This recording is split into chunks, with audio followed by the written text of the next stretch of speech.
Welcome to the Age of Fission radio show with your host, Lonnie Clark.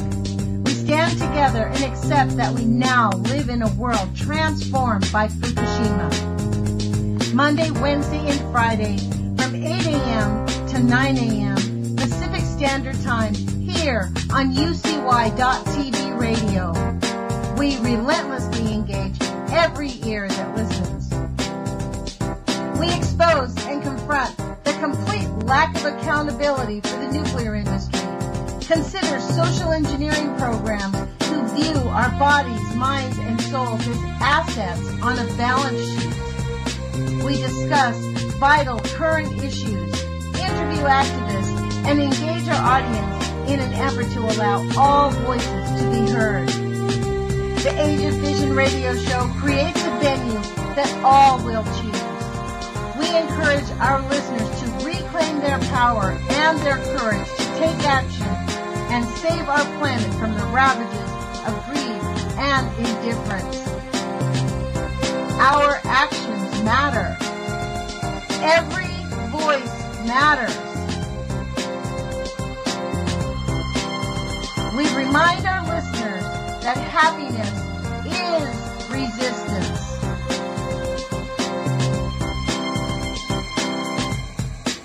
Love is greater than fear.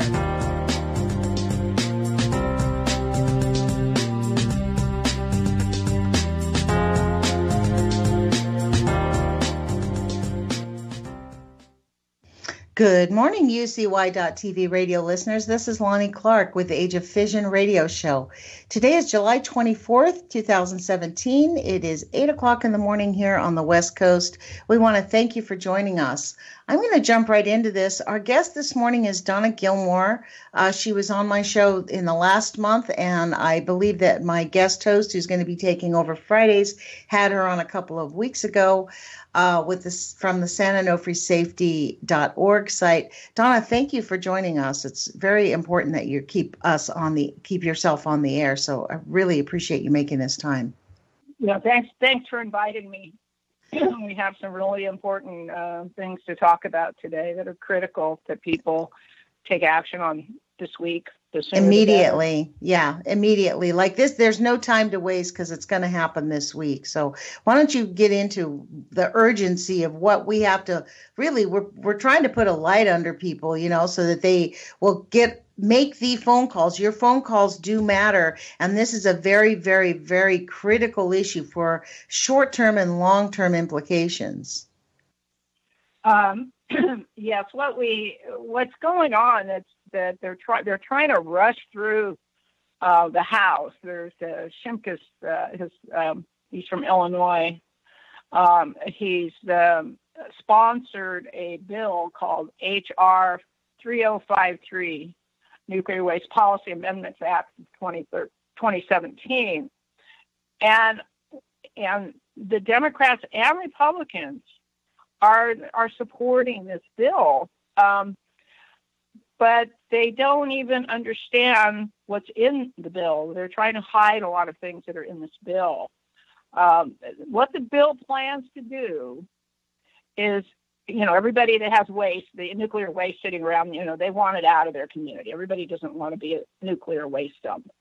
But what this bill does is it proposes to take the nuclear waste from across the entire country and move it across the entire country. Now, it's one thing to say you want the waste right where it is if it's in an unsafe location.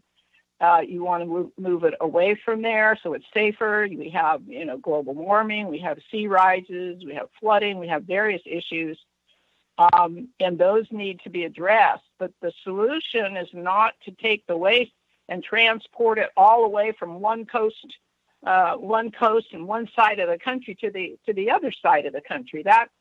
That is unnecessary transport risk. We all, both parties admit our infrastructure is a mess. And did you know less than 1%, only about 1% of our rail system is looks like I had an alarm here, sorry. Only 1% of our rail system is inspected. Did you know that? 1% of our rail system is inspected. Yes, by federal inspectors. Yeah. Do the I mean they are the rail operators, they're inspecting it, aren't they? Well, this is you're talking about.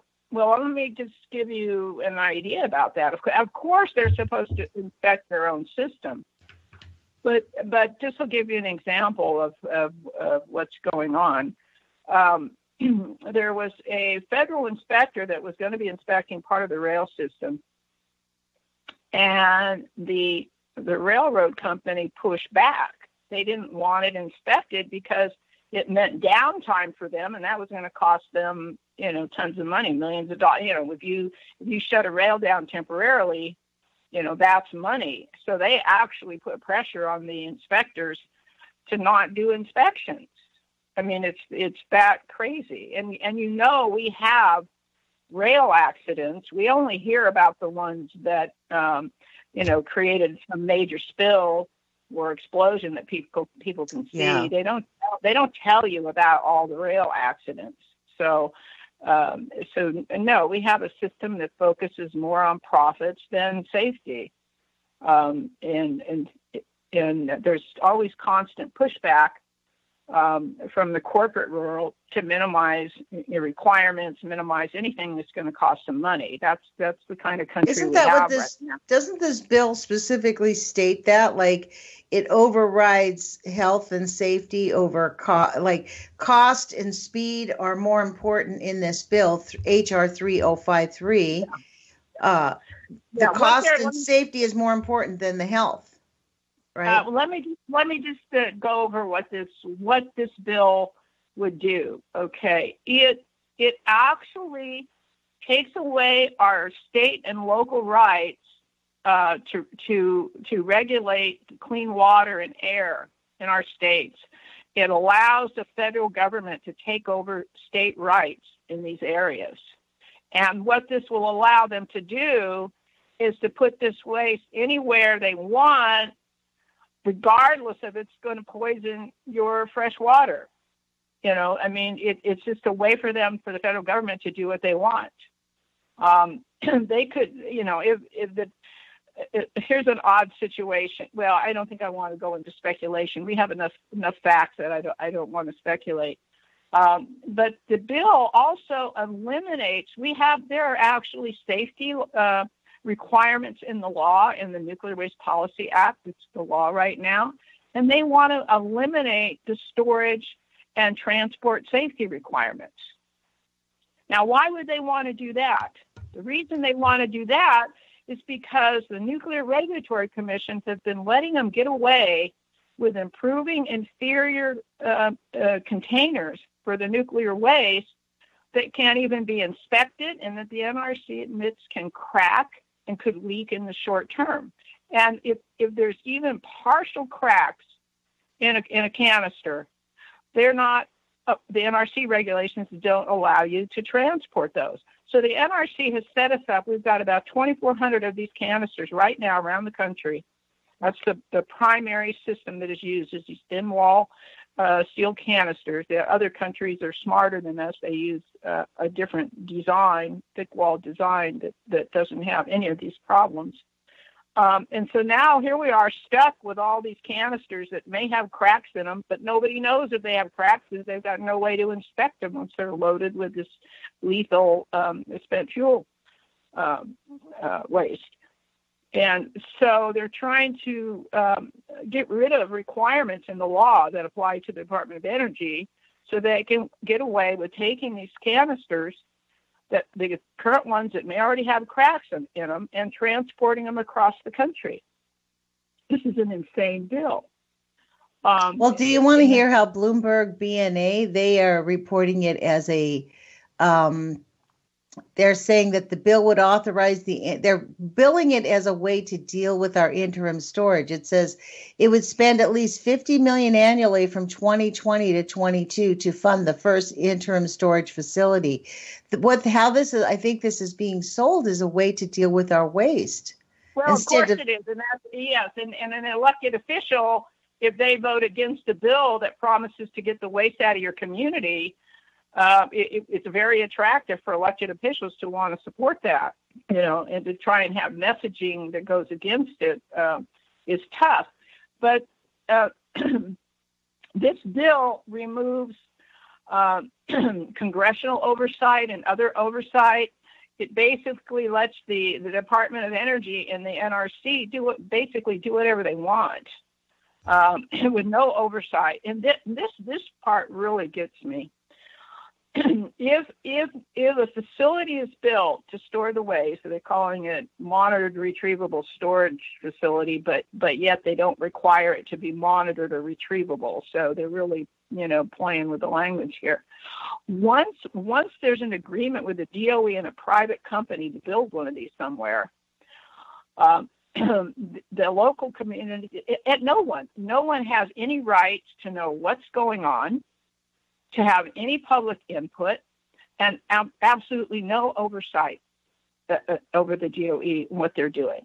I mean, we might as well be living in Russia with this bill. I mean, this brings us a step towards being a Russian state where we have no rights of the most lethal material, in the world, and they want to hide all this. You have the two companies that benefit from this bill. The two main companies are Holtec and WCS. Those are the main players. They're the ones that they've proposed to build one of these storage facilities in New Mexico and Texas. They're claiming the community wants them, but there's a lot of people in the community that are pushing back.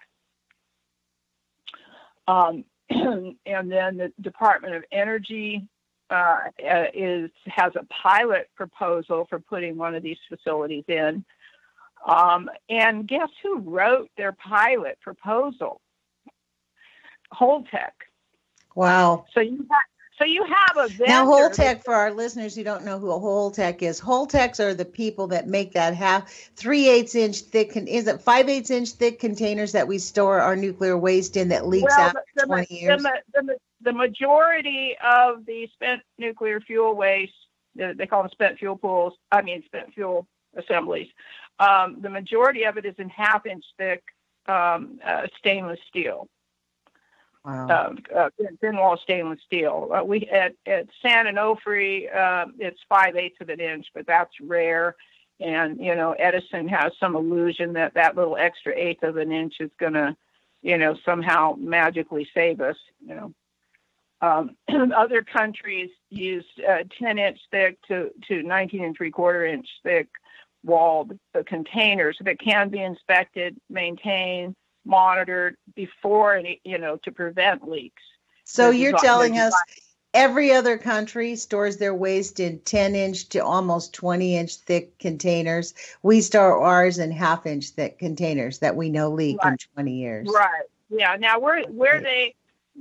now Holtec is starting to sell his inferior technology to other countries, and he's saying, "Oh well, this is what the United States uses," and he gives them his, whatever lines he tells them, and so some of them are starting to actually use his products. So what we're doing here is actually starting to affect the rest of the world. Wow. So. And now, one of the things that most people don't know, even people that think that they're familiar with what's going on with nuclear waste, and they've been fighting it for decades, the mainly 1/2 inch thick canisters are welded shut, and they're put in these big concrete overpacks, either in a thick wall concrete cast or horizontal mausoleum-looking concrete building, and now a new model is below ground, not totally. But what they don't tell people is all the concrete structures have air vents because this waste is so hot it has to cool, and they use convection cooling, so they have to put air vents. So if you have a through-wall crack, even a microscopic through-wall crack, that will send radionuclides through the air vents, right out. That thick concrete is not protecting you. And we have the president of Holtec, Dr. Chris Singh, stating at a public Southern California Edison meeting that even a microscopic through-wall crack will release millions of curies of radionuclides into the environment. And it's not, even if you could find them and find a way to repair them, it's not even feasible to do that without introducing another area for cracking. So basically, he's saying these things, when they crack, they need to be replaced. But what's even worse than everything I've said so far is they have no plan. If these things leak, they have no plan to deal with it. That's what this bill is about. This story, they actually literally say this in the story from Bloomberg that I found. It says, this gives those private storage initiatives financial surety, says John Shimkus, Republican from Illinois, the lead sponsor. Listen to how they phrase this. Nuclear waste is currently stored on site at the commercial nuclear power plants that produce it. This bill would allow one interim facility to be built and funded prior to an NRC decision on Yucca Mountain. This is really astounding. That does not address the problem I just mentioned. This is how they mix it all up. They're trying to confuse. They're trying to sell this whole thing as it's going to provide us a solution without even addressing the real issue. That's the part. You know, this bill is for private companies. This bill is for private companies. It is not for us. It is not for the public. It's for private. It takes away the purpose of this bill. Really, the real purpose of this bill is to take away liability. Right now, these utilities, they made the decision to go with these awful containers, and they know they're not going to last. They want to offload these things as soon as they can before something goes wrong, and they want to get rid of all their liability. So this bill, what this means is the DOE supposedly can come pick up the fuel, and as soon as the DOE shows up, they basically take over all liability, which means we, as taxpayers, assume all liability for this mess they created from the point of receiving it, transporting it, and then storing it at another site for an indefinite period of time. So that's really is about. And then it's about a couple of companies like Holtec and WCS and others that are involved in this business. This bill gives them money up front, that Bloomberg money they're talking about. DOE can sign contracts with these private corporations, put whatever they want in those contracts. No more restrictions on, requirements for the containers or anything like that. They can do whatever they want in those contracts, and then they're going to give those companies money up front to build those facilities before they even consider any transport issues. And the current law says you must consider transport. You must minimize transport risks in wherever you site one of these locations. So by eliminating that out of the law, they can take the waste take all the waste from one side of the country and dump it all on another. And right now with the plans, it's like they want to take everybody's waste across the company and dump it in the Southwest. It's like they're going to have to call us the Southwaste instead of the Southwest,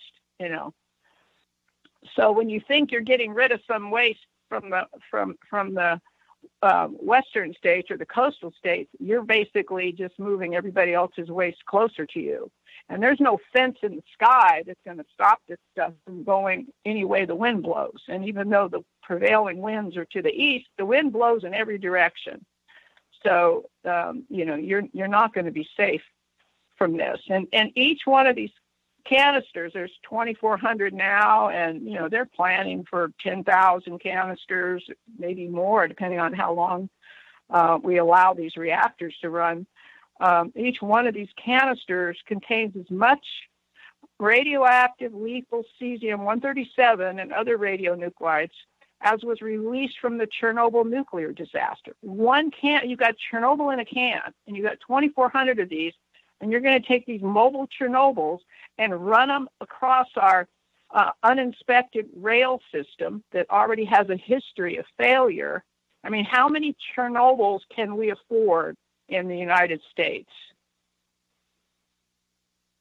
So this bill I don't think we can afford any of them. I'm looking at this list on your page, the sanonofreesafety.org. You have a link that says HR 3053 bill in current status. So I clicked on it, and then on that link it said co-sponsors. There's 35 co-sponsors. Right. And I listened into the session. They had 3 sessions in the Energy and Commerce Commission. I listened to all 3 sessions.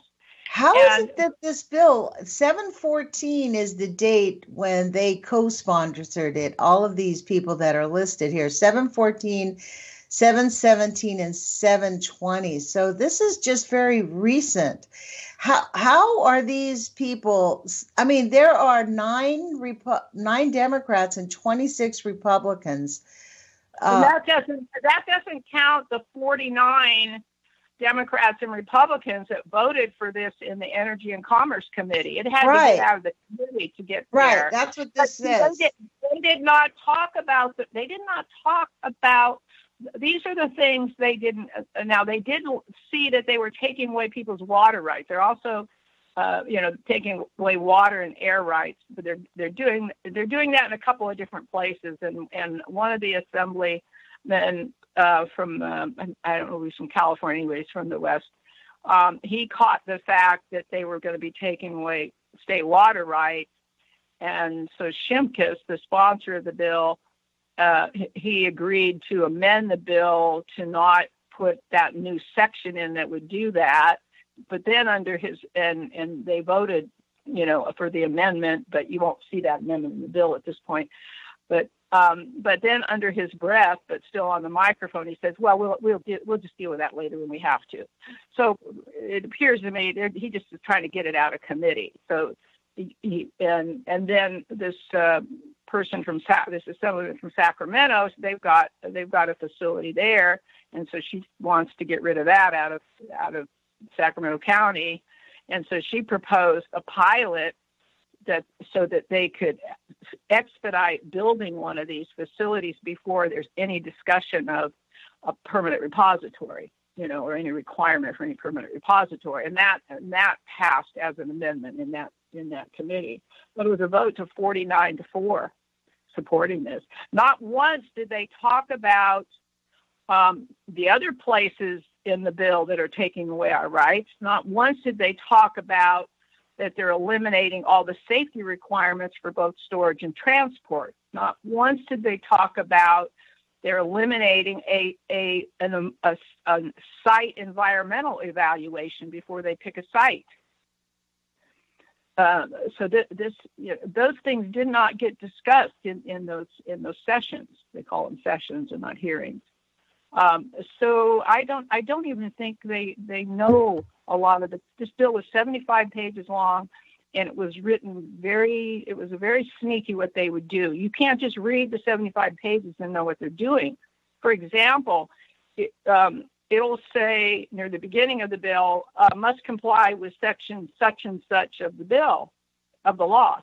Okay, must apply with this section.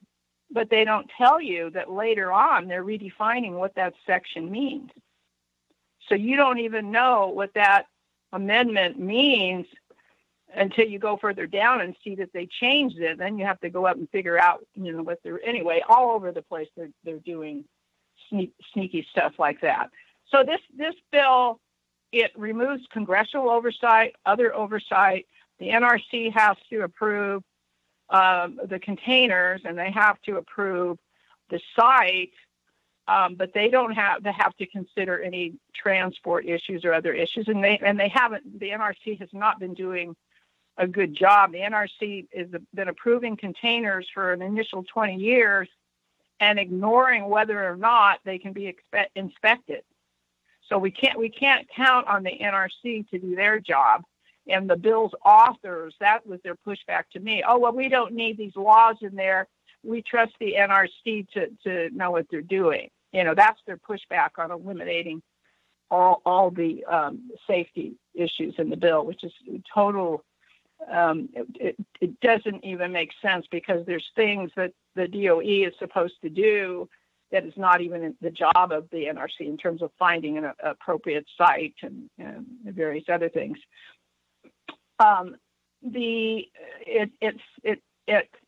Southern California Edison, they plan here. I'll just give you some local perspective here. They're planning to store about 100 spent nuclear fuel canisters right at the beach, just about 100 feet or so from the water. And the community obviously does not want that.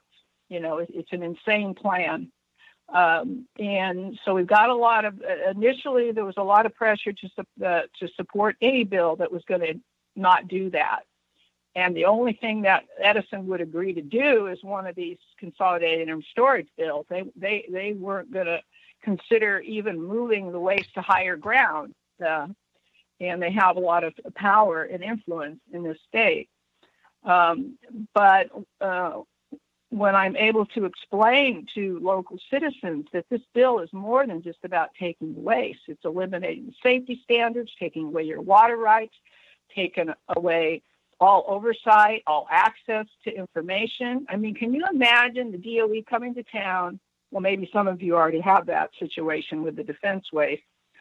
They come to town, they do whatever they want, they pollute your river, and there's not a darn thing you can do about it.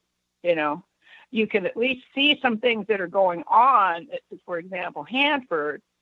But now with this bill, for the commercial waste, you won't even be able to know anything. So let's say they had some kind of an explosion, or there was a radiation leak. They don't have to tell you anything. Wow. I mean, they don't have to warn us if there's radioactive contamination in the air. They don't have to tell you. This bill, whatever happens at that plant, they don't have to tell you. Okay. When do they have to tell us? I mean, does this just eliminate their need to tell us at all in this bill 3053? Well, all I know is it's federal preemption of not just state regulations, but other federal regulations. So what does that mean? Other? If you have a state, right now there's a federal law to protect your water rights. Right. This bill preempts that. This bill supersedes that. This bill supersedes that. So like the Clean Water Act, bye-bye. Yes. And here's how they justify that. Well, whatever we do will be for the greater good, so it's more important than all the other laws. And that assumption is in the bill. Therefore, they can do what they want, and they can ignore all other federal and state laws. Yeah. This is hey, we're on our way to becoming Russia here, we're going to have these Chernobyl cans exploding and no rights, and take away all our rights to do anything to stop it. I mean, this was started before Trump, so you can't blame it all on Trump. And you've got Democrats and Republicans. Yeah, there's 9. There's 9 right now. There are 9, and the number grew over the last few days. I mean, I can't. They're out there. Lacey Clay from St. Louis, that has his own nuclear burning dump site in his own district, signed on to this. And my guess is, from reading this article on Bloomberg, is it's being sold as a way to push through a repository station because everybody wants out of their state.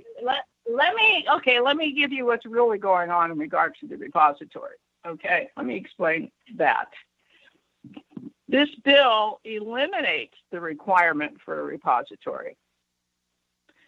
I mean, in essence, it does, because right now in the law, you cannot build an interim site, what they called it, monitor retrievable site or consolidated interim storage site. You cannot build a site until you have a permanent repository. Okay, or you have one being built or approved. I forget the exact wording. So there's a direct link right now. No interim, because of the fear interim will just become permanent. They're removing that link by saying, well, the NRC has 18 months to make a decision on a permanent repository. And let's see, 18 and then another 12 if they get an extension. So that would be 30 months. And whatever the decision is, you can move forward with interim storage, whether it's a yay or nay on a permanent repository. So it actually breaks the link. It does make them easier to start go back to building a facility at Yucca, because it takes away the state's water rights. One of the things they're using to stop this plan. The minor detail. Exactly. I mean, it's laughable, but this is really serious. People need to understand. Like, we have representatives, many people that listen to this radio show, they're representatives like Gene Green of Texas. I know we have Texas people. I know we have people from Hawaii and California. Doris Matsui, she's signed on to this. She's a pretty hardcore Democrat. She's signed on to this. He's the one that proposed the amendment to let them start a pilot as soon as this law gets passed and not wait for any NRDC decision about anything. Oh my gosh! What are these? What is their thinking? What they do not know. I mean, they do not know about the problems of these canisters. They have no clue. Who's going to tell them? Who's going to tell them? You had Obama put together a blue ribbon commission. I'm sure his intentions were good. What should we do with this waste now that Yucca Mountain doesn't appear to be happening, and who knows when there will be any kind of permanent repository? Well, we need to do something. So he put together a blue ribbon commission. I've spoken to a number of those key people on that commission, including the former chairman of the Nuclear Regulatory Commission, and the people leading the efforts for the DOE pilots. They didn't know these canisters couldn't be inspected. They had no clue. The NRC didn't tell them. The NRC management is even hiding this from their own bosses, from their own commissioners. I mean, if I have to, I'm a retared systems analyst, a retired IT manager. That's what I did for a living. I managed IT shops and I designed large mission critical systems that had to work, or there would be 24/7, or there would be major consequences. So I'm used to, dealing with that type of thing, but not nuclear. Nuclear is a whole new ballgame for me. This is a material engineering issue. This is a corrosion issue. And I work with material engineers. I work with nuclear physicists now. And they all had the material engineers I met with, a couple of them worked on Yucca to come up with container designs and materials that would work in that environment.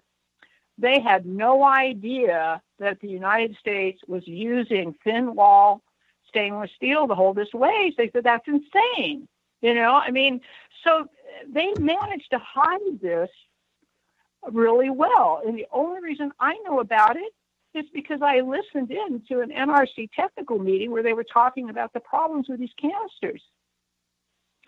Otherwise, and so I've been actually educating all our safety advocates that the anti-nuclear community uses. I mean, I've been educating both sides about this. Now, the utilities know this.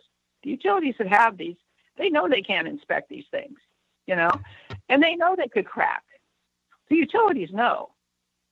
Why do they continue? If they know, then Donna, do they not get it that their families are going to be affected also? That's Here's what I have learned. I mean, I've dealt with, all the way up the chain with these people, and they, how do I say it? Well, they're either in love with money and or nuclear energy. Or both. And if you've ever been in love with the wrong person, or have a friend that's been wrong with the wrong person, and you try and tell them anything, how well does that work? They just get mad at you if you try to tell them this person's no good for you. That's exactly, these people are in love with nuclear energy, or they are blinded by the money they're making, and they can rationalize anything. Oh, everything's overbuilt. We don't have to worry about it. Oh, nothing's going to happen. They rationalize in their head everything's fine, just like you would if you're in love with the wrong person. You rationalize somehow how that's going to be okay, the flaws. And this is it's a brain defect as far as I'm concerned with the human race, and so it's hitting that part of the brain that's not dealing with logic. Wow. And this is what they do. And then if you want to get a promotion at the NRC, you better be nice to the nuclear industry, or your career's going nowhere. And if you speak out, if you work for the NRC and you speak the truth, you could lose your job and get blackballed in your career field. I mean, the NRC admits they have what they call a safety culture problem. Employees are afraid to speak out for fear of retaliation. And so I've met some of these people and read about others. And so I had always thought that the federal government was doing the job of watching these private companies to make sure it was as safe as possible, and that no private company would be crazy enough not to have a lot of redundancies and not reward people for finding safety problems. Man, I was so wrong. I had no idea. Basically, it's up to us, because the NRC is dysfunctional. They have some good workers there. They have good people. They have smart people, the working level, that know, but they won't, they don't go over the heads of their bosses. Now, there are things that you can read and learn about what's going wrong, but, who's going to take the time to read a bunch of Nuclear Regulatory Commission technical documents or listen into technical meetings where they talk about all the problems? I seem to be one of the only, there's very few people that do that. Yeah. So we need to get this information. I mean, I'm getting the information. We just need to share it with everything else. I would say, in summary on this bill, it eliminates state and local water rights and air rights. It eliminates federal water rights and other rights, eliminates site-specific environmental reviews. It eliminates transparency and congressional, state, and local and public oversight of these facilities. It eliminates authorizations currently required by Congress and other checks and balances. And once the DOE signs, they call these MRS agreements for a nuclear waste facility, the state and public have absolutely no oversight, input, or even access to information about the facility. So we're not even they don't even have to tell us anything. We're not on a need-to-know basis. We just don't need to know.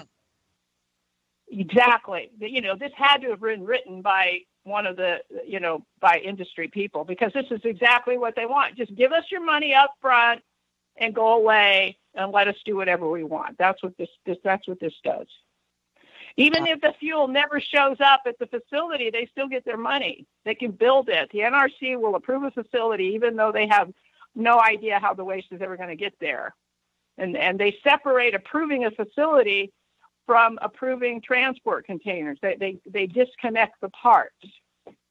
So they could build this facility, get NRC approval, get all their money, even if the waste never gets there.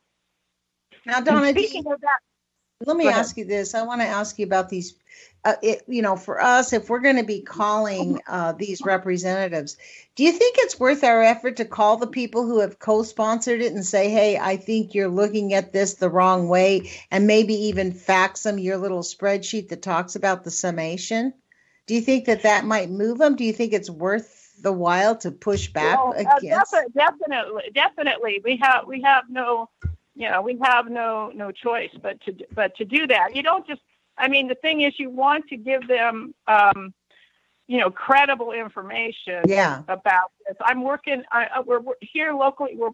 I'm working on a new version of what I have on my website, and hopefully we'll have this finished today. Trying to make this document shorter is a challenge. So probably by the end of the day, I'll have something better out there than what I have now. But what I have now does cover all the points. It would just be a way to message it. Now, have we seen the amended one that does reinstate water rights to the federal government? Have we seen that language yet? Yes. Okay. There's 2 sections in the bill that takes away your water rights, and they are only, number one, they're only addressing the new section they added to take away water rights, not the ones they're revising. So it won't even do it. And then Shimkus, under his breath, said, "Oh, well, we'll deal with that later." Okay. Wow. So they just wanted to get it out to me. Well, I don't know if everybody realizes, but they can up until the last minute, they can propose amendments to this bill up to the last minute. So you think you're voting for one thing, and then they change language, and this thing is super complicated. It's 75 pages of language that they purposely made impossible to understand. So an amendment to this bill can affect all kinds of sections. They can modify one section, and that section could be referenced all throughout the bill, and have implications. It took me over 2 days to just figure out what the heck they were doing. So, it's so unconscionable that they're making these big, grand scale sweeping changes and selling it as a way. This is my take on how they're selling it is finally we're going to start creating nuclear waste repositories, whether it's in Texas or in Yucca Mountain, that finally we get to, move forward. We're going to take away government restrictions so that we can deal. This is kind of how my summation of how I read what they're selling it as when I'm reading articles is we're taking away these over restrictive regulations on nuclear waste so we can finally begin to build repositories for them. Yeah, there's also no money actually in there. We all we all contributed to the Nuclear Waste Fund in our ratepayers. So a certain percent of our ratepayer money that we paid went to the federal government and the Nuclear Waste Fund. Well, I forget how much it was, trillions of dollars or something. I don't remember the exact amount that was in there. You have too many zeros and I lose count. They actually, years ago, took that money out of the fund and used it to help pay down the deficit. The money isn't even there. So when they talk about spending millions of dollars from the Nuclear Waste Fund, there is no money. So they're going to need to have an allocation. This bill gives them money right up front without an allocation. But from then on, if the DOE needs more money to maintain these facilities. So wait a minute. Do you mind what do you mean that there's no money in the fund? We've been paying for that. They spent the money on something else. They changed the law so that they could spend the money on something else. And then so on their books, it's basically there, but they borrowed it out. No, they did not borrow it. They took it. Now with our Social Security fund, they've been borrowing it, so they owe it back. Okay. But with this Nuclear Waste Fund, they didn't borrow it. They just took it for something else, and there's nothing in the law that says they have to pay it back. Wow. Yeah, people don't know that. So we get to double pay, in other words. Yes, we're more than double paying, and and this money was not the Nuclear Waste Fund was only for the permanent repository. There has never been any money collected, at least under federal law, for temporary storage, interim storage. Nothing. Well, the other thing that this article didn't talk about was the reason that the waste is stored on site now is because our only storage facility, the WIP, blew apart in 2014, and they've never fixed it. That's not true. The WIP facility was never for the spent nuclear fuel at the nuclear plant. I thought that's where it went. No. There's low level defense waste at WIP. thing, in the defense, when they were making bombs and everything, they have a lot of things that get contaminated, and they produced a lot of, plutonium and other things on gloves. Anyway, all kinds of, they call it transuranic waste. And it was specifically only approved for that. Wow. So this is how complicated this gets, because this is where my head's been kind of twisted on this. I really appreciate you clarifying that for me. So WIP does not have anything to do with the nuclear power facilities. Where have they been storing their waste? Because after WIP, I read an article. This is where I kind of got confused. When the WIP facility fell apart, the NRC issued a statement that said all the nuclear waste is going to stay at the nuclear power plants. I thought those two events were connected. No, not really. I mean, there was some talk of maybe eventually putting other waste there, even defense spent fuel waste. But no. Here's the pattern. Okay. The permanent repository for this type of waste, the spent nuclear fuel from the reactors, the fuel, the uranium pellets that emit irradiated. The plan was Congress basically forced the DOE to only consider Nevada Yucca Mountain, period. Initially, they were supposed to consider sites on both the east and west side of the country. So really, DOE's really been put in a bad position. Because the Congress tells them what site they have to pick, and then they have to try and make it work, even if it's a bad site. And then they don't give them enough money to do it right.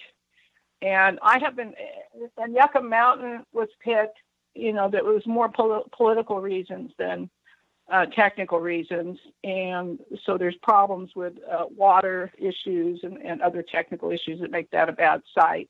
And plus, the fuel we use now, it's called high burnup fuel. It burns twice as long in the reactor, but is over twice as hot thermally and over twice as radioactive and unstable in storage and transport. In fact, I want to digress so I don't forget this point.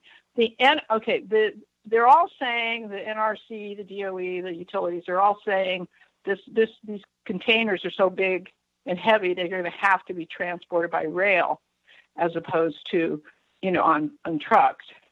And the NRC is still studying whether just the normal vibration of trains will be enough for the fuel to fail and go critical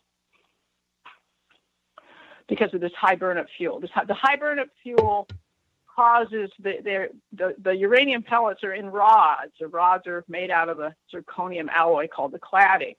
And burning that fuel twice as long is causing the cladding to become brittle. And there's a nuclear physicist, Marvin Resnikoff, says that in an accident, that brittle cladding will shatter like glass. And now the NRC is wondering, will just the normal vibrations of the train causes cladding that's become brittle from high burnup use, cause it to shatter, and then it can go critical, which means we're going to have these Chernobyls go off. So they're trying to pass a law. They're bypassing all transport issues. They're not they took out the part that said evaluate alternatives, consider environmental site reviews, evaluate the safest routes, evaluate if we should do that. I mean, all the normal alternative analysis and studies that you do before you make a decision and make a recommendation. This is what I've done all my life in systems analysis, looking at alternatives and choosing the best one. They're eliminating all that from the Nuclear Waste Policy Act. And one of my biggest concerns is I watch the way defense waste is being handled. Right now, all the defense waste is under the responsibility of the Department of Energy. And the Department of Energy is at the mercy of Congress to get enough money to stop leaks. They never give them enough money. And so they end up buying inferior containers that cost less and hope they don't leak. And then they leak. And then they don't get enough money to clean up. You have the tunnel explosion at Hanford. And they knew that was the problem, but they didn't have the money to deal with it. and now we're going to be in the same boat. They want to take, they'll either try and take this waste and put it somewhere else, if that even succeeds, or because they probably can't even move it, it'll stay right where it is. Potentially, and they haven't said this, but potentially, the DOE could make an agreement with a utility. I don't see anything in this bill that would stop that they can make an agreement with a utility that's sitting there with waste and make that an interim storage facility. I don't see anything in this law that would stop it. They haven't said they're going to do that. But then here we are. We'd be at the mercy of the DOE to try and get money out of Congress to keep this waste maintained. Well, then again, we also run into that whole issue about the nuclear industry has no real oversight. Like the Price-Anderson Act, they can pretty much do what they want. Like even this bill, doesn't this bill allow them to pay a one-time fee to limit their risk, their costs? Yeah, they pay it. Well, yes, when they turn this over to the DOE, when they turn over the liability to the DOE. I mean, they turn over all liability to they are totally absolved from any liability. Period. Once the DOE, takes over this waste and signs a contract, their liability is all gone, and that's really what they're pushing for. So they make a lot of money. So the private companies make a lot of money up front that build these facilities, and then the existing utilities that created this mess get off scot-free. That's what this bill is about. The bill is about these corporations. It's not for us. It's for them. Mm-hmm. And these elected officials signing it don't even know these things. So I do have a document on sanonofresafety.org right on the home page. It contains all these points, or most of these points. So it's available to share. And it's an easy link. It's right on your front page, and it says reasons elected officials should oppose HR 3053 NWPA amendment. And you just click on that and it pops up, and it is very, very clear. Now, the only thing that they might say is they've reinstated their federal water rights, but everything else is correct on there, right? Like that's the only thing they negotiated out of. Well, see, but here's the thing. They took away water rights in two places. And that amendment that they just did to the bill, that only took out the new section they were putting in to take away water rights. There's another section that that assemblyman didn't pick on that's in there. So it's even with that amendment, it still takes away water rights because there's another section that takes away the water rights. They just didn't catch that. I just happened to catch it. So. Oh, wow. This is just completely stunning, Donna. The biggest thing is that this is being sold like there's, this list of co-sponsors is kind of stunning because these are people that have been publicly speaking out and very concerned about nuclear waste. They must believe that this Amendment Act basically is going to help provide an answer for the long-term waste. We need to, people need to talk to all your whether you're talking to local, state, or federal, or the governor's office, any kind of connections you have. This information needs to get to them. There is no reason to rush into this. Shimkus is trying to get this through this week before people find out what they're really doing, that they're really trying to gut our democracy with this bill. And allow unsafe storage of this waste. So unless the people in every state and share this information, share the link with other people, because everybody needs to be, calling their offices, telling them. Now, see, everybody wants the waste out. But this bill doesn't do that. It does the opposite. This bill will not solve the waste you have in your state. It doesn't do that at all. It does the opposite. It pays out money to corporations and doesn't give us what we want. So I would say for those people that want the waste out of here, do they realize that they're signing up for a bill that's going to take nuclear waste, thousands of containers or canisters of nuclear waste, transported across the entire country? Is that what they want? The waste to be this lethal waste that's not even safe to move, to transport across the entire country? That's what this bill supposed to do, and then takes away your democratic rights, the things that makes us a democracy, bypasses basic environmental rights. It's going to affect your water and air and health, and you could basically blow up your communities. I mean, it sounds terrible. It sounds outlandish, but unfortunately, that's the reality of this bill.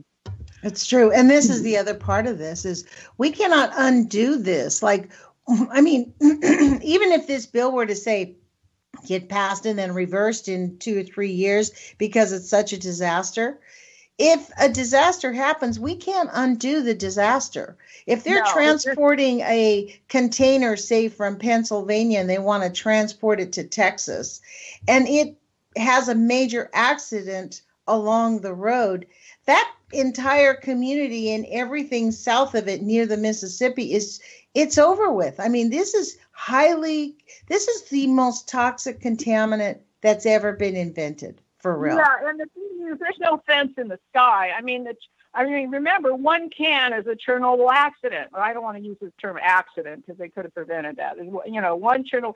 I mean, even though that was in the Ukraine, in Russia, where the Chernobyl happened, they still can't eat reindeer in Finland. I mean, right. This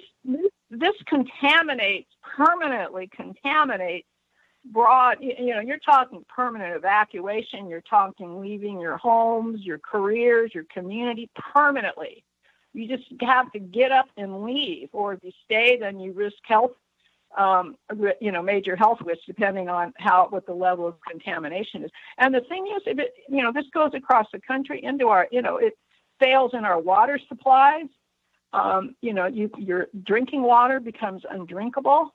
And it's not something they can filter out. You know, this is much worse than Flint, Michigan. Yeah. So this is I am not aware of any of these thin wall canisters that have leaked yet.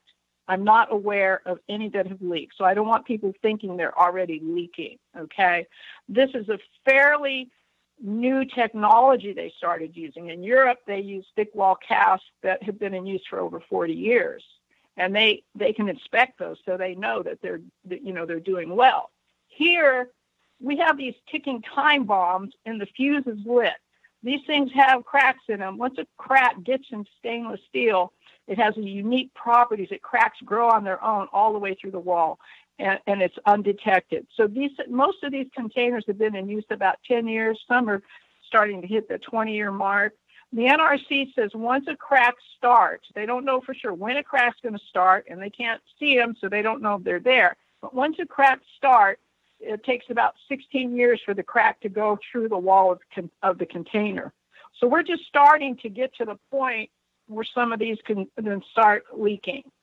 And so it's total, luck of the draw. So we're reaching a critical standpoint, and this bill is going to do the opposite. Instead of transporting waste across the country and what are possibly already starting to crack canisters, they should be solving and making sure that waste is stored in containers that can be inspected, maintained, monitored, and repaired to prevent leaks. Not just catch leaks afterwards, because then it's too late. And so this is an urgent problem that they're totally ignoring in this bill. Totally ignoring. Yeah. They don't even know the problem's there. So well, look, Donna, we have 30 seconds left. I want to thank you for joining us, and I really do want to urge all of our listeners to contact your elected officials, especially at the House of Representatives. Tell them that this bill is a disaster. H.R. 3053 needs to be voted no, unequivocally. Put your courage feet on. Take action. Please go to Donna Gilmore's page, SantaNoFreeSafety.org. We really appreciate your action and your time. We'll talk to you guys tomorrow. Thanks, Donna.